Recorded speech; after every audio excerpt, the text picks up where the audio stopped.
नमस्कार दोस्तों, ocean network में आपका स्वागत है। सीधे जुड़ रहे हैं विजय सरदाना जी से, आपके जाने-पहचाने चेहरे। उनका बहुत लंबा-चौड़ा परिचय देने की आवश्यकता नहीं। कानून के सामाजिक आर्थिक विषयों के महीन जानकार। उनको जोड़ लेते हैं और फिर चर्चा को आगे बढ़ाते हैं। विजय जी, बहुत स्वागत है आपका। नमस्कार। नमस्कार सर।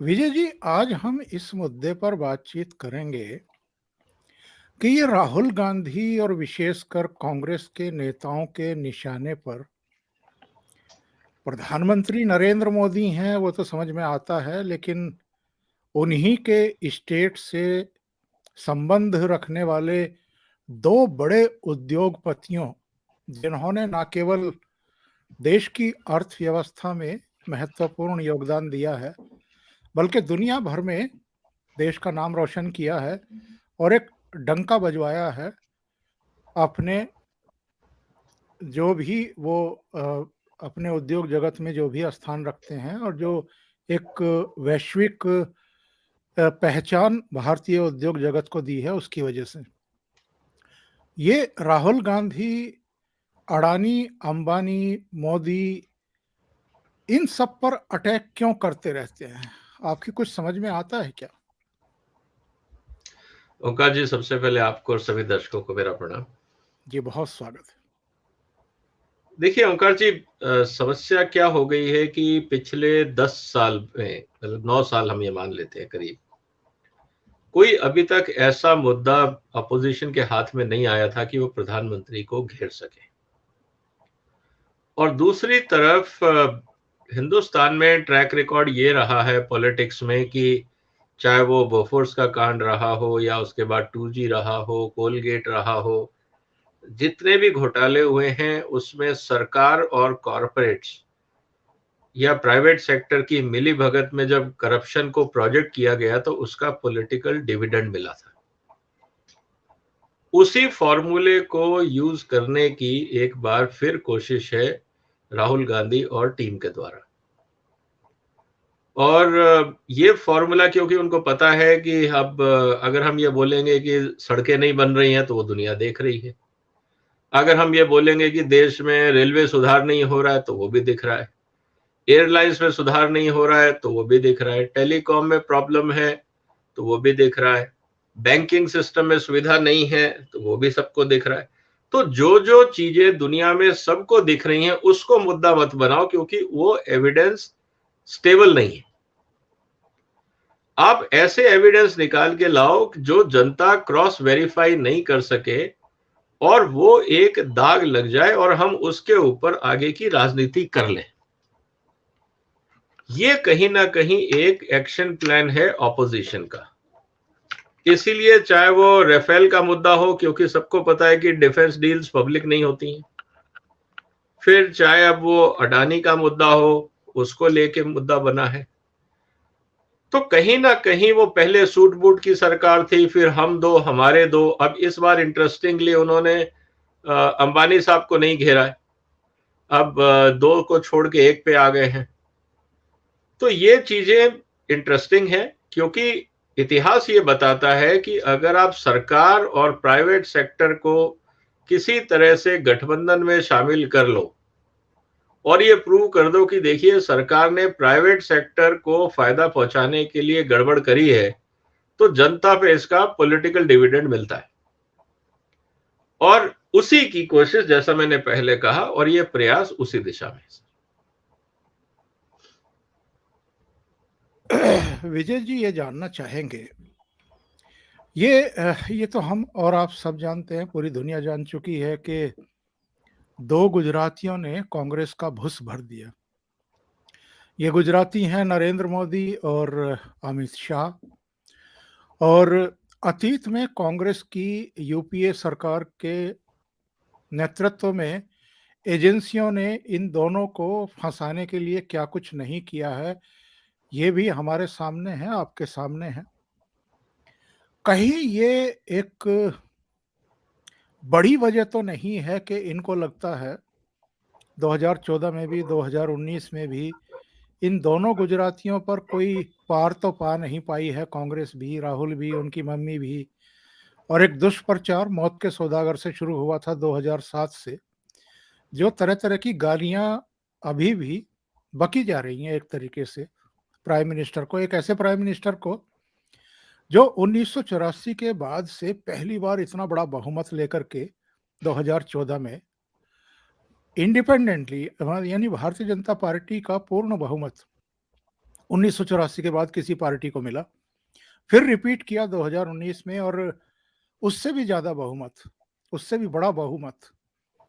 तो इनको लग रहा है कि गुजरात में ही नुकसान हो जाएगा पार्टी को, पर जो गुजराती हैं, जो प्राइड हैं इंडिया का, उन पर अटैक करो, इससे कुछ फायदा मिलेगा क्या इनको?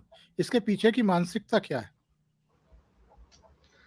सर, मानसिकता ये है कि आपके पास और कोई मुद्दा है नहीं, क्योंकि कोई भी अगर आप डिपार्टमेंट उठाएं, देखिए मुद्दे की बात आती है कि या तो आप गरीबी का मुद्दा उठाएं कि सरकार ने उसके लिए कुछ नहीं किया, या आप इंफ्रास्ट्रक्चर का मुद्दा उठाएं कि सरकार ने देश को आगे नहीं बढ़ाया, या आप कोई ऐसा एक्सटर्नल थ्रेट बताएं कि जिससे देश खतरे में है। कोई ना कोई तो ऐसा मुद्दा हो जो जनता सुने। अनफॉर्चुनेटली इस समय कोई ऐसा मुद्दा अपोजिशन को नहीं मिल रहा है कि किसको लेके आगे बढ़ा जाए।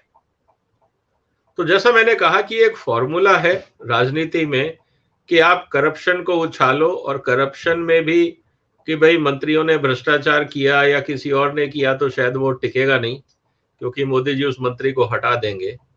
तो क्यों ना सीधा पीएम को ही टारगेट करो कि साहब पीएम ही भ्रष्टाचार में लिप्त हैं और शायद इसका पॉलिटिकल डिविडेंड मिल जाए। अनफॉर्चुनेटली हो क्या रहा है कि जितने भी ये शोर मचाए जा रहे हैं राफेल से लेकर अभी तक, कांग्रेस के पास या अपोजिशन के पास कोई टेंजिबल एविडेंस नहीं है। अभी तक वो ये प्रूफ नहीं लेके आए या कोई डॉक्यूमेंट्री एविडेंस लेके नहीं आए कि साहब अडानी साहब ने मोदी साहब को पैसे दिए। इनका ये कहना है कि साहब अडानी ने घपला किया, अडानी ने ये किया, अडानी ने वो किया। तो अडानी ने किया तो उससे पीएम का क्या लेना देना? कि नहीं वो आपके दोस्त हैं, उन्होंने घपला किया मतलब आप शामिल हैं। सर, अगर इसका मतलब ही आज तक जितने कांग्रेसियों ने गैर कानूनी काम किए, क्या उन सबकी जिम्मेवारी गांधी परिवार की? अगर ऐसा है तो चाहे वो बाकी स्टेट्स में चाहे एमएलए एमपी हो, कोई क्राइम में शामिल रहा हो, कोई किसी और चीज में रहा हो, कहीं कोई टैक्स चोरी में रहा हो, किसी ने कहीं मिलावट करी हो, किसी ने कुछ और घपला किया हो, किसी ने कोई मर्डर किया हो, कहीं किसी ने रेप किया हो, तो क्या सारी जिम्मेवारी राहुल गांधी का परिवार लेने को तैयार है? सवाल ये है। अगर आप ये कहते हैं कि नहीं ये इनके रिश्ते थे, तो सर किसके रिश्ते नहीं थे? कांग्रेस के पास आज तक जितना पैसा आया राजनीतिक चंदा, क्या कांग्रेस की अपनी फैक्ट्रियां थी जिसमें से चंदा कमाया उन्होंने? या तो बता दे कांग्रेस, या गांधी परिवार ये बता दे कि आपके पास जितने एसेट आए आज तक पिछले 70 साल में आपकी सोर्स ऑफ इनकम क्या थी? आफ्टर ऑल आप लोग पूरी दुनिया घूम रहे हो, लग्जरी आपने पिछले 50 साल एंजॉय करी है इस देश में। ये हिसाब दे दें कि साहब वो सोर्स ऑफ मनी क्या थी। ऐसा तो नहीं है कि राहुल गांधी साहब कहीं कोई बहुत बड़े बिल्डर थे और वहां से किराया आ रहा हो, या कहीं कोई उन्होंने बहुत बड़ा इनोवेशन किया हो तो रॉयल्टी आ रही हो, या कहीं पे वो किसी बोर्ड पे हो कंपनियों के जहां से सिटिंग फी आ रही हो। कुछ तो सोर्स ऑफ इनकम पता लगना चाहिए ना। और जो एसेट्स आपने खरीदे, चाहे बिल्डिंग चाहे फ्लैट वगैरह वगैरह, वो किसके पैसे से खरीदे, वो भी जरा ट्रांसपेरेंसी में आ जाए बात। तो कहने का मतलब है कि अगर आप मनी ट्रेलिंग में जाएंगे तो बहुत सारे, जिसे कहते हैं ना कि गड़े मुर्दे निकलने शुरू हो जाएंगे। तो मेरा ये मानना है कि इस बात में कोई दम नहीं है कि आप, ठीक है आपको लगता है कि अडानी ने गलत किया है तो आप ये जरूर कह सकते हैं कि भाई सेबी की रिपोर्ट चाहिए, आरबीआई की रिपोर्ट चाहिए कि ये क्या हुआ है। और जहां तक बात है अडानी को लेके, तो अडानी की एक नहीं है 10 कंपनियां इस समय लिस्टेड है। उनके ऑडिटर्स को कहिए जवाब दे। फिर आप ये कह लेंगे जब उनके ऑडिटर पे भरोसा नहीं है, तो अगर आपको उनके ऑडिटर पे भरोसा नहीं है, आपको सेबी पे भरोसा नहीं है, आपको आरबीआई पे भरोसा नहीं है, आपको उनके इन्वेस्टर्स पे भरोसा नहीं है, और दूसरी बात, इतने सारे हिंदुस्तान में ब्रोकिंग कंपनीज हैं जो इक्विटी रिसर्च करती हैं, उनके रिसर्च में भी ये बात कभी नहीं आई कि भाई इस तरह के घपले हुए। अगर फिर भी आपको लगता है कि नहीं, यहां पे हमें लगता है कि कोई अनऑथराइज्ड ट्रांजैक्शन हुआ है या इलीगल ट्रांजैक्शन हुआ है, तो आप सरकार से कह सकते हैं ना कि इसकी एक स्पेशल ऑडिट करा के सरकार जनता के सामने रखे, या सीबीआई को आप बोल सकते हैं। कहने का मतलब यह है कि आपके पास पार्लियामेंट्री स्टैंडिंग कमेटी, आप जिसको चाहो बुला के इंटरव्यू ले सकते हो। फाइनेंस मिनिस्ट्री की भी तो कमेटी होगी ना, पार्लियामेंट्री कमेटी, उसमें आप आरबीआई गवर्नर को बुलाइए, आप चेयरमैन सेबी को बुलाइए, जो कंसर्न बैंक है जहां आपको लगता है कि उन्होंने जरूरत से ज्यादा पैसा अडानी को दे दिया, आप उनके चेयरमैन और एमडीज को बुलाइए, उनसे अपने सवाल जवाब करिए, आपको पूरा अधिकार है, किसी ने मना थोड़ी किया है। लेकिन एलिगेशन लगाना बिना तथ्यों के आधार पे और ये कहना कि साहब इसमें मोदी साहब इन्वॉल्व हैं और प्रूफ हम नहीं दिखाएंगे, मतलब ये तो वो केजरीवाल साहब का फॉर्मूला हुआ कि साहब हमने सारे कागज देख लिए, सब ईमानदार हैं, सब कट्टर ईमानदार हैं, लेकिन वो कागज जो है वो कोर्ट को समझ में नहीं आ रहे हैं, तो इसलिए कोर्ट ने उनके 2 मंत्रियों को जेल भेज दिया है। अब केजरीवाल साहब की जो अदालत है उसमें वो सब बरी हैं, और जो देश की और कानून की अदालत है उसमें सब गुनहगार हैं। अगर ऐसे ही ये कंगारू कोर्ट चलाना चाहते हैं, खुद ही न्यायाधीश और खुद ही पिटिशनर और खुद ही वकील और खुद ही न्याय देंगे और वो भी अपने फेवर में, तो फिर ये मजाक नहीं है तो क्या है सर? तो ये मुझे नहीं लगता कि इस समय कोई सीरियस है। हाँ, अगर एलिगेशन है, एविडेंसेस हैं, जरूर इंक्वायरी होनी चाहिए, देश जानना चाहेगा कि प्रूफ क्या है, और उसके बाद जो भी कानूनी कार्रवाई है वो करे। तो यहां तक तो बात मुझे समझ में आती है कि कानून अगर आपके पास एविडेंस है तो आप आगे बढ़ सकते हैं, लेकिन सिर्फ एलिगेशन लगाते रहना और जनता के दिमाग में, शोर मचाने का सिर्फ पर्पज ये है कि जनता के दिमाग में ये चीज भर दी जाए कि देखिए साहब, मोदी साहब ईमानदार नहीं है, मोदी साहब सिर्फ अपने दोस्तों के लिए काम कर रहे हैं। और अगर इनको लगता है कि जितने भी प्रोजेक्ट्स मोदी सरकार ने, चाहे वो एयरपोर्ट्स हैं, बाकी प्रोजेक्ट्स हैं, पोर्ट्स के प्रोजेक्ट है, अगर लगता है कि वो इलीगल है, तो आप कोर्ट में जाके उसको डिस्क्वालीफाई करा सकते हैं ना। जैसे कोल आवंटन में क्या हुआ था सर, 2G में क्या हुआ था, कोर्ट ने तो रद्द की थी सारी माइंस। 2G का प्रॉब्लम कोर्ट ने ही तो सॉल्व किया था कि ठीक है, ये सब स्पेक्ट्रम गलत ढंग से ऑक्शन हुए, इन सबको कैंसिल किया जाए। तो अगर ये प्रॉब्लम है तो आप कोर्ट में जाके सब कैंसिल कराइए ना। तो ये आपके सामने स्थिति है, आप जाते क्यों नहीं है? और आपके पास तो बड़े बड़े वकील हैं जो आपको नहीं बचा पाए लोअर अदालत में। हो सकता है आपके केस को अडानी साहब के अगेंस्ट वो पुख्ता सबूत बना ले और आगे बढ़े। तो मुझे लगता है कि कहीं ना कहीं ये बगैर एविडेंस के एक पॉलिटिकल विंगडिक्टा चल रहा है। मुझे तो इंतजार रहेगा एविडेंस का, उसके बाद हम कह सकेंगे कि आगे क्या होना चाहिए। इनके भाषण के जरा से अंश सुन लेते हैं, उसके बाद आगे बढ़ते हैं।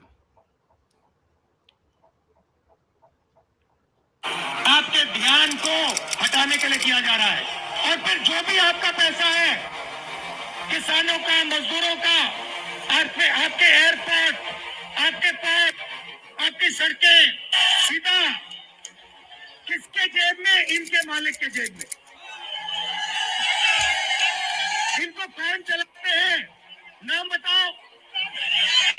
ये तो सब जानते हैं, पूरा हिंदुस्तान जानता है। भाइयों और बहनों, ये नरेंद्र मोदी जी की सरकार नहीं है, ये अडानी की सरकार है। ये सच्चाई है, और ये पूरा लक्ष्य इनका आपके ध्यान को इधर से उधर, उधर से इधर करने का है।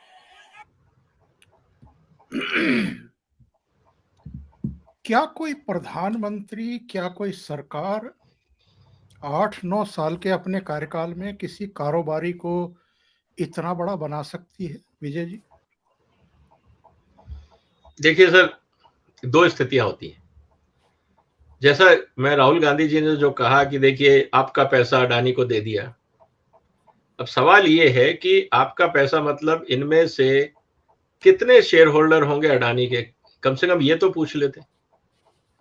कि कितने लोग हैं जिन्होंने अडानी के कंपनी में पैसा लगाया और उनका पैसा डूब गया, ये तो पता लगे। और अगर ये पता नहीं लग रहा है तो फिर शोर किस बात का, किसका पैसा लेकर भाग गए, पहली बात। दूसरा पैसा इनका ये कहना है कि साहब बैंकों का पैसा लेके भाग गए। तो क्या बैंकों ने अडानी के खिलाफ एनसीएलटी में केस फाइल किया कि इनको लिक्विडेट किया जाए, हमारे पैसे वसूल किए जाए? कानून है ना देश में, और आरबीआई मॉनिटर कर रहा है। तो क्या ऐसा हुआ है कि अडानी ने डिफॉल्ट किया हो और बैंकों को बिल्कुल कटघरे में लाके खड़ा कर दिया हो? तो कितने बैंक हैं जिन्होंने एनसीएलटी में अडानी के खिलाफ एप्लीकेशन दायर की है, लिक्विडेशन किया, इंसॉल्वेंसी की? ये सामने रखा जाए, क्योंकि दो ही लोग होते हैं ना, या तो शेयर होल्डर पैसा देते हैं, इक्विटी देते हैं, या लोग लोन देते हैं, और तो तीसरा कोई साधन नहीं है। बाकी जो लोग पैसा देते हैं वो लोग तो मटेरियल खरीदते हैं और बदले में पैसा देते हैं। तो कहने का मतलब यह है कि लोगों ने या कस्टमर्स ने पैसा दिया और उनको सर्विस ना मिली हो, अगर ऐसा है तो बताया जाए। तो कहने का मतलब यह है कि अगर घोटाला हुआ है, किसी का पैसा लेके कोई भाग गया है, तो कम से कम वो आदमी सामने तो आए कि मेरा पैसा लेके भाग गए हैं। राहुल गांधी साहब उन लोगों को सामने खड़ा करें कि देखिए साहब, इन 5 आदमियों का पैसा अडानी साहब लेके भाग गए, अब दे नहीं रहे। ये 5 बैंक हैं, इनका पैसा लेके भाग गए और दे नहीं रहे। तब तो देखिए बात समझ में आती है। अब ये कहना कि साहब पैसा लेके भाग गए, पैसा लेके भाग गए, अरे किसका नाम तो बताओ यार। वो नहीं बताएंगे, लेकिन भाग गए जी लेके। ये सब कट्टर ईमानदार है। सो कहने का मतलब ये है सर कि बताए वो एविडेंस नहीं रहे हैं, लेकिन शोर मचा रहे हैं। अब रही बात आपका सवाल जो था कि क्या प्रधानमंत्री या कोई भी सरकार किसी एक उद्योगपति को इतना बड़ा बना सकती है? देखिए, सरकार का काम है पॉलिसी बनाना। अगर पॉलिसी के अंदर कोई आदमी इन्वेस्ट करता है और रिस्क लेता है, क्योंकि कोई भी पॉलिसी किसी इंडिविजुअल के लिए तो बनती नहीं है। अगर आपको लगता है कि नहीं पॉलिसी बदली गई, तो क्या बदलने के बाद, तो अगर पॉलिसी नहीं बदली जाएंगी तो 75 साल से पार्लियामेंट किस लिए बैठा है? और सबसे बड़ी पॉलिसी तो बदली गई थी 91 में, जब पूरे देश का लिबरलाइजेशन हुआ था, डिसइन्वेस्टमेंट हुआ था। तो कहने का मतलब यह है कि अगर आपको लगता है कि पॉलिसी बदलना गलत है, तो आप ये बताइए कि फिर अल्टरनेट पॉलिसी क्या होगी। हम कई बार इस बात की चर्चा कर चुके हैं कि कम से कम ऑपोजिशन को अपना पॉलिसी प्लान तो बताना चाहिए ना, कि आपकी पॉलिसीज क्या है। चलिए मान लिया नरेंद्र मोदी की पॉलिसी खराब है, मान लेते हैं। उनकी पॉलिसी से कुछ उद्योगपतियों को फायदा हुआ, चलिए ये भी मान लेते हैं। मनमोहन सिंह जी ने जब पॉलिसी बदली थी तो किसका फायदा हुआ था? उद्योगपतियों का फायदा हुआ था या किसी और का फायदा हुआ था? ये बता दें। जब उन्होंने डिसइन्वेस्टमेंट किया था तब किसका फायदा हुआ था? जब उन्होंने 2G का चेंज किया था लाइसेंसिंग सिस्टम, तो किसका फायदा हुआ था? 10 साल मनमोहन सिंह जी देश के प्रधानमंत्री थे, आप ये कह रहे हैं कि एक भी पॉलिसी नहीं बदली गई और एक भी नई पॉलिसी नहीं आई। तो अगर सरकार को लगता है कि देश में सब कुछ बढ़िया चल रहा है, तो पार्लियामेंट सेशन बुलाने की जरूरत क्या है? तो कहने का मतलब यह है कि भाई पॉलिसी बदलना तो सरकार का काम है, लेकिन सवाल यह है कि क्या वो एक आदमी के लिए बदली गई या देश में किसी के लिए भी बदली गई? अब पॉलिसी आपने बदल दी, बिल्कुल ठीक है। क्या उद्योगपतियों में सिर्फ अडानी साहब ही सबसे बड़े हैं या सिर्फ उन्हीं के पास पैसा है? जितना पैसा उनके बैंक में रिजर्व में है, उससे ज्यादा, कई ज्यादा पैसा तो टाटा के पास है, उससे कई गुना ज्यादा पैसा अंबानी के पास है, उतना ही शायद पैसा और बड़े बिजनेस हाउसेस के पास होगा, इवन एसबीआई के पास होगा, बहुतों के पास होगा। उन्होंने क्यों नहीं इन्वेस्ट किया? आप यह कह सकते हैं कि साहब उन्होंने इसलिए इन्वेस्ट नहीं किया क्योंकि उनके पास पैसा नहीं था, एक ऑप्शन। दूसरा, उनके पास कॉम्पिटेंसी नहीं थी। तीसरा, उनका एरिया ऑफ इंटरेस्ट नहीं था। कुछ तो कारण होगा। और अगर आज आप कोई भी इन्वेस्टमेंट करते हैं, रही बात फॉरेन इन्वेस्टमेंट की, तो क्या आप अपने सारे पोर्ट्स और एयरपोर्ट्स विदेशियों के हवाले कर देते तो अच्छा हो जाता? ये भी एक सोच है कि सर आपने क्यों अडानी को दे दिए, ये तो बेहतर होता कि चाइना की कोई कंपनियां ले लेती भारत के सारे एयरपोर्ट और पोर्ट्स, तब हमें ठंडक मिलती। अगर हिंदुस्तान में ओपन ऑक्शनिंग हो रहा है और उसमें जो कंपनियां पार्टिसिपेट कर रही हैं, अगर वो अपना टेंडर प्रोसेस आपको लगता है फिक्स्ड है, गलत है, तो सब सुप्रीम कोर्ट में चैलेंज करिए ना। जो लोग टेंडर हारे क्या वो कोर्ट गए? सवाल ये है, जैसे जीएमआर का जब टेंडर हुआ था दिल्ली एयरपोर्ट का, उस समय अनिल अंबानी ग्रुप को लगता था कि उनके साथ अनफेयर ट्रीटमेंट हुआ है, तो वो कोर्ट गए थे। जब दिल्ली मेट्रो में एयरपोर्ट लाइन का प्राइवेटाइजेशन की बात हो रही थी और जब डिस्प्यूट हुआ था तो वो कोर्ट गए थे। सो कहने का मतलब ये है कि अगर इंफेक्टेड पार्टियों को लगता है इनजस्टिस हुआ है तो कोर्ट के दरवाजे खुले हैं ना। और अगर बड़े व्यापारी इस व्यापार में नहीं आना चाहते तो उनको लगता होगा यार ये हमारे बस की बात नहीं, हम पोर्ट नहीं चलाना चाहते। मुकेश अंबानी साहब ने पूरा इन्वेस्टमेंट टेलीकॉम में और रिटेल में किया है, उनको पोर्ट में इंटरेस्ट नहीं था, नहीं किया। अडानी साहब को पोर्ट में इंटरेस्ट था, उन्होंने किया, उन्होंने टेलीकॉम में नहीं किया। किसी और को ऑटोमोबाइल में इंटरेस्ट है वो उसमें कर रहा है, किसी को बैंकिंग में इंटरेस्ट है वो उसमें कर रहा है। सो कहने का मतलब ये है कि आपको ये समझना होगा कि किस कंपनी की बैंडविड्थ क्या है। और दूसरा तरीका ये कि नहीं साहब, हिंदुस्तान में हमें तरक्की नहीं चाहिए, सिर्फ सरकारी सिस्टम चले और सरकार में भी ऐसा रहे कि पोर्ट में हर दूसरे दिन चौथे दिन हड़ताल होती रहे और जिससे देश की इकोनॉमी का भट्टा बैठ जाए, और या फिर वो सरकारी हिसाब से चलती रहे जिसमें डिस्प्यूट रहे, काम ना हो, दिन भर झगड़े होते रहे। एयर इंडिया का हमने एग्जाम्पल देखा कि हमने एयर इंडिया को क्या बना रखा था, हर साल टैक्स पेयर 20-30 हजार करोड़ रुपए इसीलिए देते थे कि एयर इंडिया का एग्जिस्टेंस बना रहे। यही हाल आज बीएसएनएल का है, यही हाल आज एमटीएनएल का है, यही हाल आज एचएमटी का है, यही हाल आज इंडियन पोस्ट का है। काफी हद तक रेलवे को भी सपोर्ट देना पड़ता है क्योंकि रेलवे में भी करीब 50% ही आपकी जो टिकट की कॉस्ट है वो रिकवर हो पाती है। तो कहने का मतलब ये है सर कि अगर हम चाहते हैं कि या तो टैक्स पेयर के पैसे से इकोनॉमी चलती रहे, एक तो वो तरीका है कि हम डेवलपमेंट ना करें, जो पीएसयूज घाटा उठा रहे हैं वो सबको हम ही चलाएं। दूसरा तरीका ये है कि भाई जो चला सकता है उसको दे दो, कम से कम अगर वो प्रॉफिट कमाएगा तो सरकार को टैक्स तो मिलेगा। तो ये तो सोचने की बात है। बाकी तो हर आदमी अगर मतलब कि अगर इकोनॉमी को नहीं समझता है और हर चीज में राजनीति करना चाहता है तो राहुल गांधी जी भी वही कर रहे हैं, लेकिन एविडेंस नहीं दे पा रही, ये दुख की बात है। विजय जी,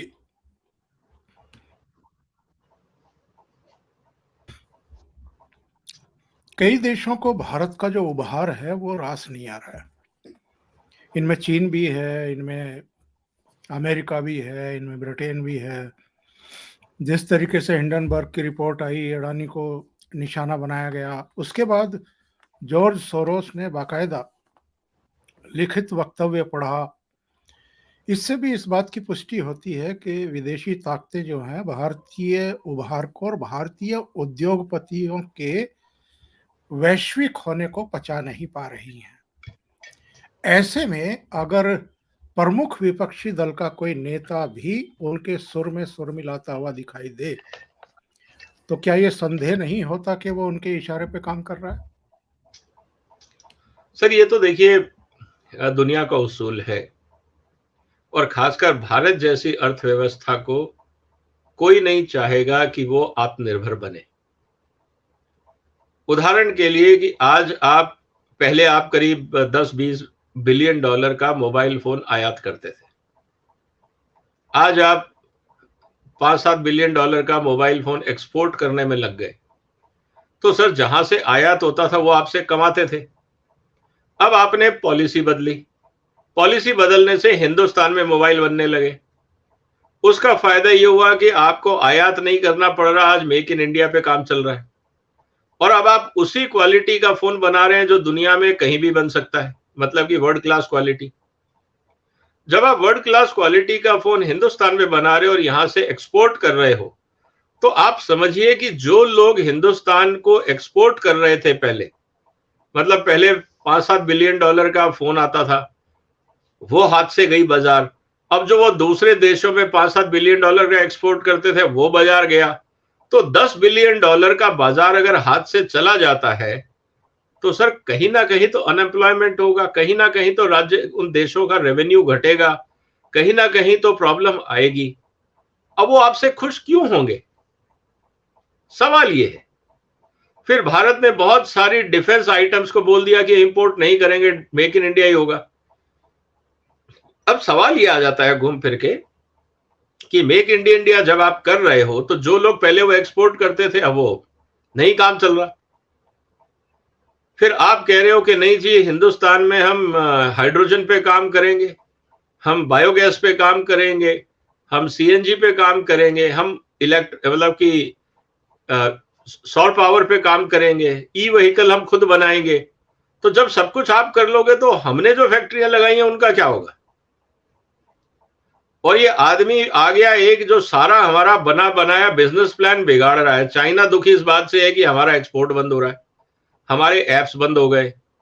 अमेरिका इसलिए दुखी है कि हम जो चीजें एक्सपोर्ट करना चाहते थे वो मेक इन इंडिया हो रही हैं। यूरोप इसलिए दुखी है कि जो हम चीजें बनाना के यहां बेचना चाहते थे, अब वो इंडिया ले नहीं रहा, तो हम बेचेंगे किसको? सो कहने का मतलब ये है कि सर, जब आप अपने आप को सुदृढ़ करते हैं, तो जो लोग आपकी अर्थव्यवस्था को और बाजार का इस्तेमाल करके अपनी अर्थव्यवस्था चला रहे थे, जब उनकी दुकानें बंद होने लगेंगी, तो वो तो शोर मचाएंगे ना सर। तो यही हो रहा है। और जब वो शोर मचाएंगे, मान लीजिए आज चाइना का 20 बिलियन डॉलर या 25 बिलियन डॉलर का इंडिया में नुकसान हो गया because of Modi some policies.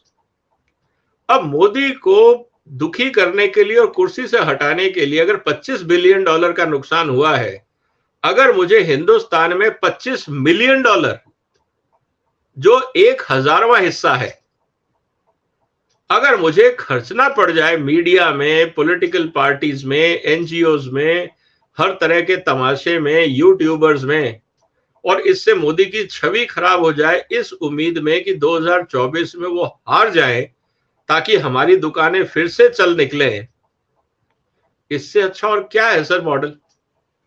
कि आपका 25 बिलियन डॉलर को बचाने के लिए आपने 25 मिलियन डॉलर खर्च दिए,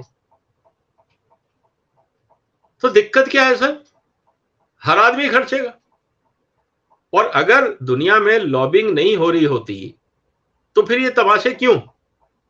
तो लॉबिंग तो गेम है ना, लोगों के दिमाग को स्पॉइल करना, लोगों के दिमाग में जहर भरना, ये भी तो राजनीति का हिस्सा है। तो आप अगर भाषण में देखेंगे, जिसके कारण उनकी संसद सदस्य होने का जो गौरव था वो गया, वो भी तो जहर ही भर रहे थे जनता में। तो जो ब्रेन पॉइजनिंग का काम है, उसके लिए तो सिर्फ पैसा ही चाहिए और तो कुछ चाहिए नहीं, और वो मिल जाता है आज की दुनिया में। तो आप ब्रेन पॉइजनिंग करते रहिए, और ये चल रहा है इस देश में।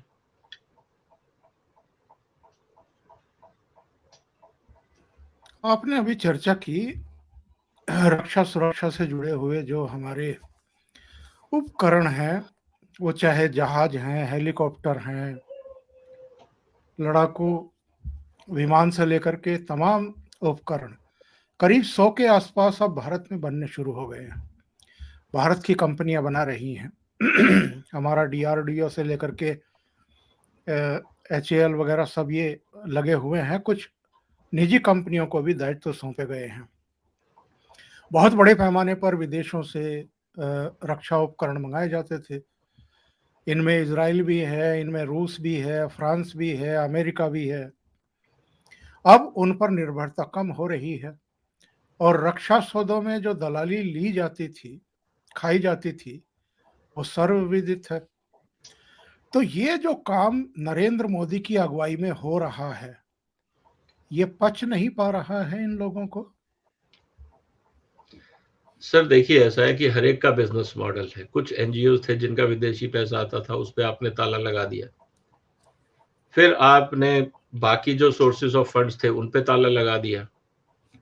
जो खासकर लुटियन गैंग है, आप इस बात को समझिए कि दिल्ली के अंदर बहुत सारी प्रॉपर्टीज थी जो लोगों ने किराए पे दे रखी थी सरकार को, और भारत सरकार करीब 1000 करोड़ रुपए का किराया दिल्ली में देती थी, अलग अलग बिल्डिंगों में, प्रॉपर्टीज में, क्योंकि वहां पे ऑफिसेस खुले हुए थे।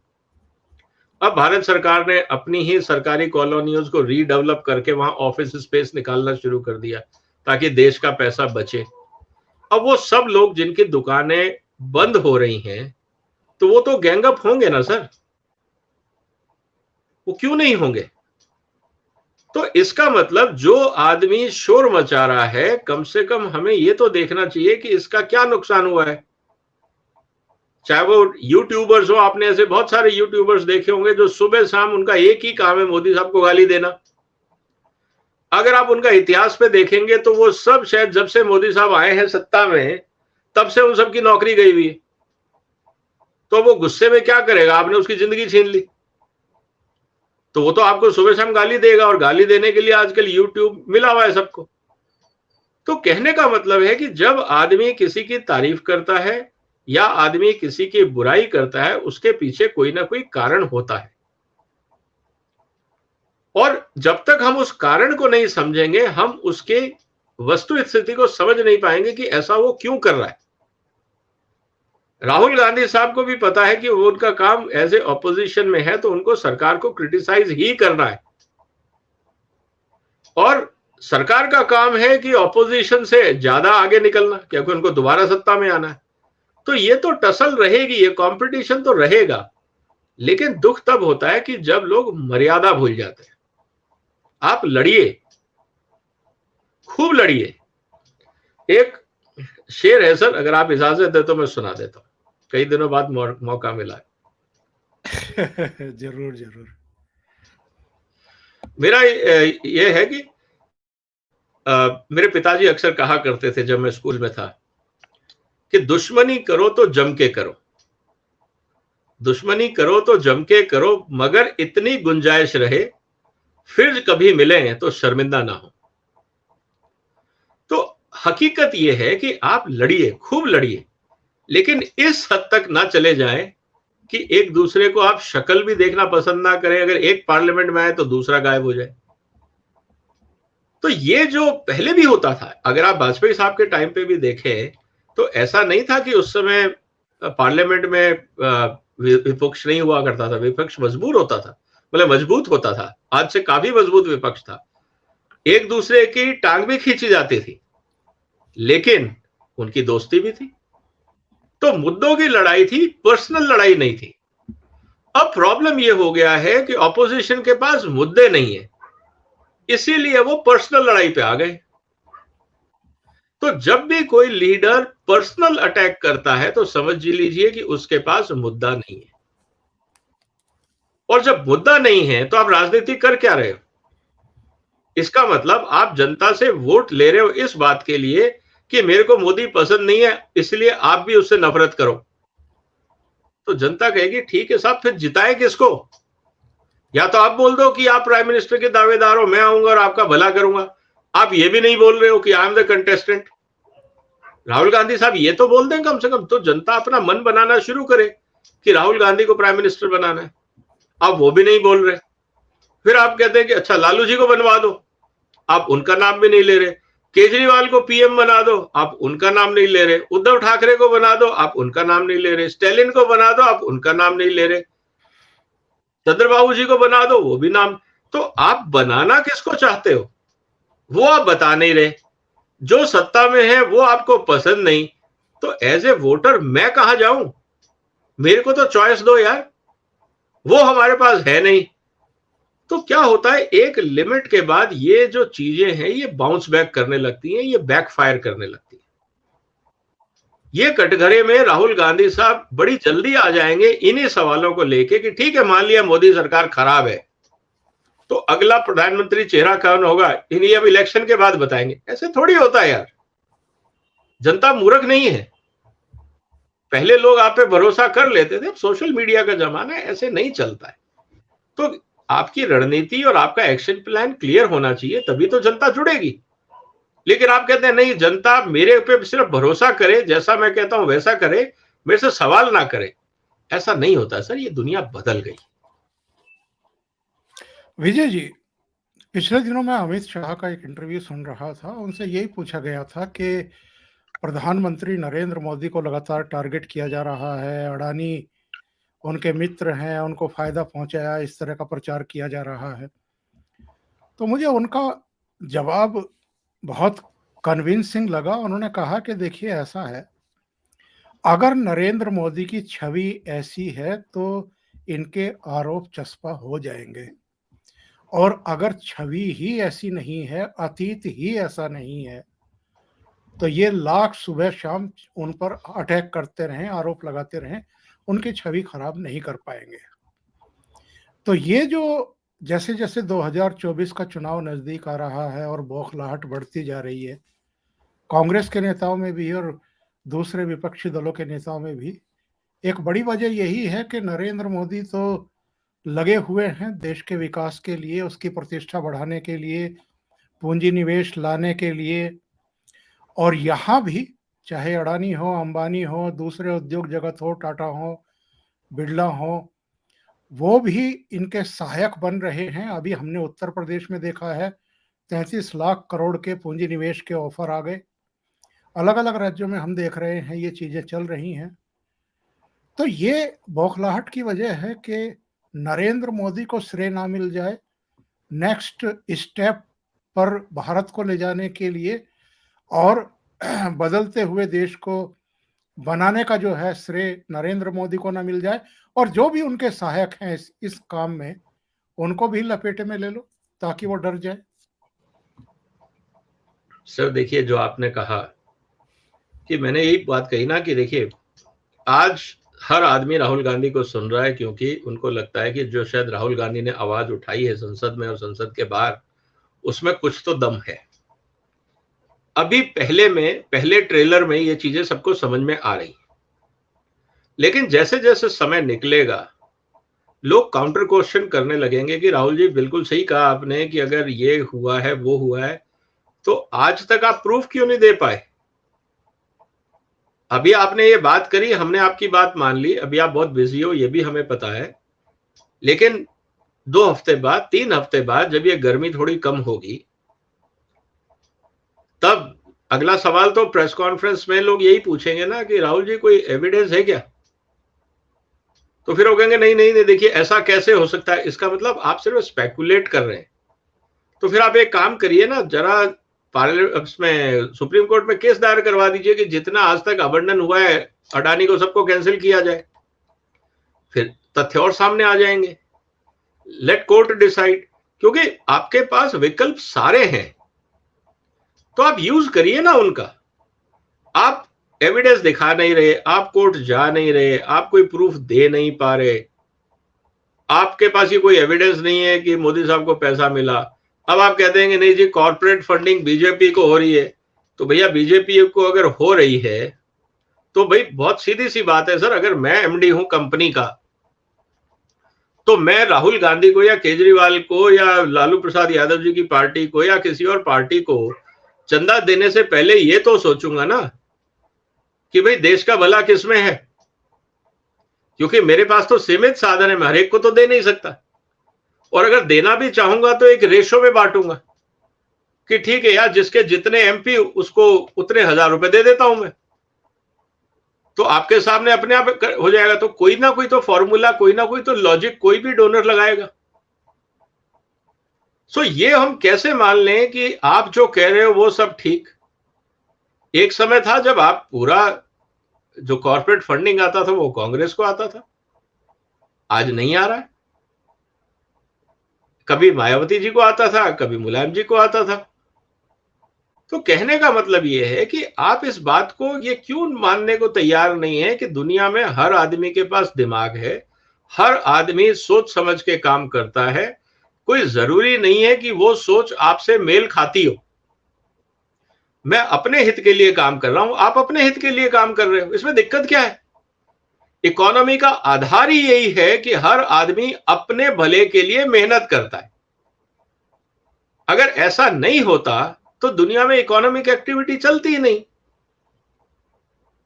तो ये बात बहुत सिंपल है, इसमें विचलित होने की क्या जरूरत है। हाँ, इलेक्ट्रल बॉन्ड आप कहेंगे जी ठीक नहीं है, 90% किसी एक पार्टी को चले गए, वेरी गुड। तो आप क्या कहेंगे कि इलेक्ट्रल बॉन्ड बंद करवा दो, करवा दो। तो फिर पॉलिटिकल फंडिंग कैसी होगी? फिर आप कहेंगे जी ब्लैक मनी इलेक्शन में आ रहा है। आपने ब्लैक मनी को रोकने के लिए तो इलेक्ट्रल बॉन्ड लाए थे। अब जो आदमी इलेक्ट्रल बॉन्ड बना रहा है, दे रहा है, वो तो अपनी मर्जी से दे रहा है ना। आप उस पर कैसे कानून बना सकते हो कि आपको 50% इसको देना है और 25% उसको देना है? क्या आप मेरे पे ये लांछन या आप कानून लगा सकते हो कि मेरा पैसा है मैं कैसे बांटूं? आप मेरे पे कोई कानून बना सकते हो? भाई फ्रीडम है ना, मेरा पैसा है, आई विल डिसाइड। अब आप कहेंगे नहीं जी सुप्रीम कोर्ट डिसाइड करेगा किसको कितना पैसा मिले। किस लिए भाई? आप कोई समाज सेवी संस्था थोड़ी हो यार। मुझे आपकी नीतियां नहीं पसंद, बात खत्म होगी, मैं नहीं दूंगा पैसे आपको, मेरे को नहीं देना है। अब उसके लिए क्या सुप्रीम कोर्ट मेरे को जबरदस्ती कह सकता है कि नहीं जी विजय जी आप तो देना ही पड़ेगा आपको? क्या ऐसा पॉसिबल है? तो मुझे लगता है कहीं ना कहीं ये डिबेट अभी आगे जाएगी। इलेक्ट्रल बॉन्ड पे सुप्रीम कोर्ट में चर्चा है, देखेंगे क्या निर्णय आता है। आप एक सिस्टम बंद कर दीजिए, दूसरा आ जाएगा। दुनिया थोड़ी रुकती है हमारे कहने से और कोर्ट के कहने से। क्या रुका है सर आज तक? दुनिया में क्या रुका है कोर्ट के कहने से? रास्ता बदल जाता है। भाई जिसको ऑफिस जाना है वो जाएगा, जिसको खाना खाना है वो खाएगा, जिसको कपड़े पहनने हैं वो पहनेगा। रास्ता निकाल लेंगे लोग। आप एक रास्ता बंद करोगे, लोग दूसरा निकाल लेंगे।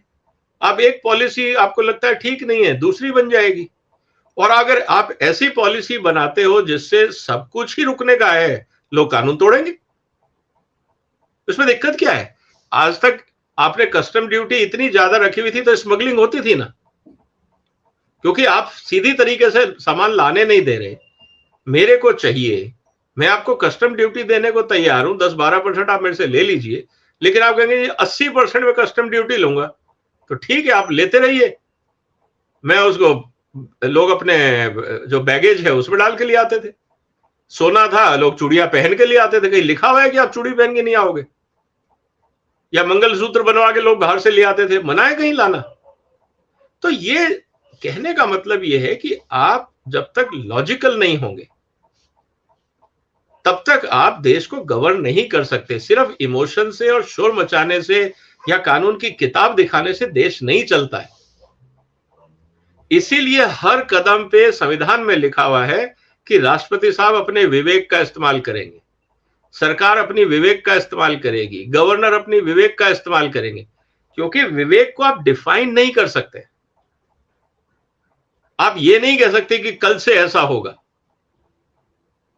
आप अगर घर से निकले और आप कहेंगे कि विजय जी मैं ऑफिस जा रहा हूं और मेरा रूटीन है, मैं राइट होके जाऊंगा, अगर वो सड़कें टूटी हुई हैं, बैरिकेडिंग है, तो आप क्या लेफ्ट से यू टर्न लेके नहीं आओगे?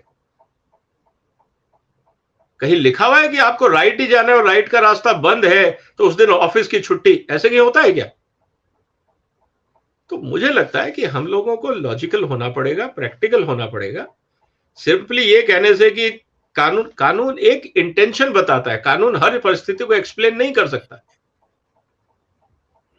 कानून यही कहेगा ना कि आप पब्लिक सेक्टर या कोई भी प्रोजेक्ट आप ऑक्शन कर दीजिए। ऑक्शन कर दिया, अडानी को मिल गया। अब आप कहोगे जी ऑक्शन क्यों किया? तो किसको दे? आप ही ने तो कहा था ऑक्शन करो, क्योंकि 2G कोल के घोटाले में क्या हुआ था? एलोकेट किया गया था कि चलो आपको चाहिए आप ले जाओ, आपको चाहिए आप ले जाओ। यही हुआ था ना, 2G में भी यही हुआ था। तो सरकार ने कहा नहीं, नेचुरल रिसोर्सेज है, इनका आप ऑक्शन किया कीजिए। जब ऑक्शन किया तो आपको प्रॉब्लम, एलोकेशन किया तब आपको प्रॉब्लम, तो आपको करना क्या? रास्ता बता दो। तो मुझे लगता है कि लोग हकीकत को समझना नहीं चाहते, प्रैक्टिकल नहीं है। क्योंकि राहुल गांधी जी ने कितनी कंपनियां चलाई हैं या कितनी ऑर्गेनाइजेशन चलाई है मुझे नहीं पता। अगर उन्होंने थोड़ा प्रैक्टिकल कॉन्टेक्स्ट में काम किया होता तो शायद ये हंगामा नहीं होता। क्योंकि कांग्रेस की पार्टी में जितने भी इंडस्ट्रियलिस्ट हैं या जितने प्रोफेशनल्स हैं, आपने कभी भी उनसे ऐसे सवाल नहीं पूछे होंगे। आप उनके शोर ऐसे नहीं आए होंगे कि यार क्या बात कर रहे हैं। क्योंकि मनी मन वो भी हंसते होंगे, यार राहुल गांधी क्या कर रहा है, इसको खुद ही नहीं पता काम कैसे होता है। लेकिन वो बोल नहीं सकते क्योंकि मजबूरी है, बॉस क्या बोल रहा है, बॉस के आगे कौन बोले। ये हकीकत है सर, आने वाले दिन पता लगेंगे कि और क्या गुल खिलाएंगे। ये जो परसेप्शन बनाया जा रहा है कि चूंकि संसद में राहुल गांधी, अडानी और मोदी की दोस्ती के बारे में बोलते थे चीख चीख करके, इसलिए उनकी संसद सदस्यता ले ली गई, उनका बंगला खाली कराया जा रहा है। क्या पब्लिक को इतना नासमझ मानते हैं ये कि उनको ये पता नहीं है कि ये जो सजा हुई है ये किस मामले में हुई है और ये मामला कब का था? सर मेरा ये कहना है कि आपके पास जब सजा हुई, सजा सुबह 11:30-12 बजे सुनाई गई। अगर आपको लगता था इनजस्टिस हुआ है, आपके पास देश के सबसे नामी वकीलों की फौज है, सेम डे आपने अपील क्यों नहीं फाइल करी? कितनी देर लगता था अपील फाइल करने में? आपका क्लर्क ही टाइप कर देता, we do not agree with this. आप कह रहे हो कि नहीं जी, हमारे को अभी 160 पेज का जजमेंट है, वो भी गुजराती में, अभी उसको हमें पढ़ने में टाइम लगेगा। क्या मजाक है यार। आप ये कह रहे हो कि आपके पास एक भी रिलायबल आदमी नहीं है पूरे गुजरात में जो 160 पेज पढ़ के आपको बता सके उसमें लिखा हुआ क्या है।